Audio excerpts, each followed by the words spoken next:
1వ తారీఖు నుంచి మరి చంద్రబాబు నాయుడు గారు ఎన్టీఆర్ భరోసా కింద ప్రతి ఒక్కరికి 4,000 రూపాయలు పెన్షన్ ఇచ్చే కార్యక్రమాన్ని కూడా ప్రారంభించుకుంటున్నాం. ఏప్రిల్ నుంచి కూడా లెక్క పెట్టుకుని ఏప్రిల్, మే, జూన్ 3 నెలలకు కలిపి 3,000 రూపాయలు ప్లస్ జూలై 4,000 కలిపి 7,000 రూపాయలు రేపు 1వ తారీఖు ఉదయం 6 గంటల నుంచి నేరుగా ఇంటికి తీసుకొచ్చి వారికి స్వయంగా అందించే కార్యక్రమాన్ని కూడా మరి ప్లాన్ చేసుకోవడం జరుగుతుంది. అది కూడా అందించడం జరుగుతుంది. అర్హులైనటువంటి అందరికీ ఇవ్వాలనే లక్ష్యంతో ఈ కార్యక్రమం చేస్తున్నాం. ఇందులో ఎక్కడా కూడా గతంలో చాలా బోగస్లు ఉన్నాయి, ఇక్కడ కూడా మా దృష్టికి వచ్చినాయి.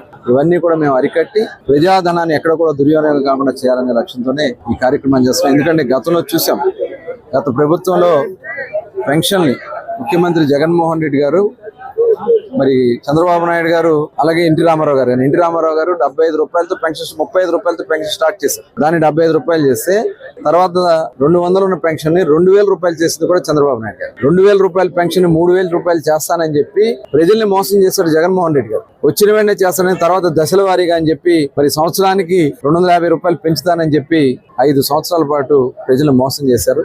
దాదాపు 30,000 రూపాయలు వాళ్ళు ప్రతి ఒక్క పెన్షన్దారుడు 30,000 రూపాయలు వాళ్ళు జగన్మోహన్ రెడ్డి వల్ల నష్టపోయారు. ఇవాళ ఈ ప్రభుత్వం వచ్చిన వెంటనే చంద్రబాబు నాయుడు గారు ఇచ్చినటువంటి హామీ ప్రకారం 4,000 రూపాయలు ఇవాళ మేము పెన్షన్ ఇవ్వడం అనేది ఇవాళ ఇది ఒక, ఎందుకంటే అవ్వాతాతలు ఎవరైతే వృద్ధులు ఉన్నారో, వితంతులు ఉన్నారో, వికలాంగులు ఉన్నారో 100% ఉన్నటువంటి వికలాంగులకు కూడా ఇవాళ 15,000 రూపాయలు. ఇవన్నీ కూడా మేము చేసుకుని ముందుకెళ్ళబోతున్నాం. మరి ప్రజలకి న్యాయం చేయాలి, ఈ రాష్ట్రంలో స్వచ్ఛమైన పరిపాలన అందించాలనేది లక్ష్యంగా పనిచేస్తున్నాం. మరి ప్రజా దర్బారులో ప్రతి వారం ఇది నడుస్తుంది.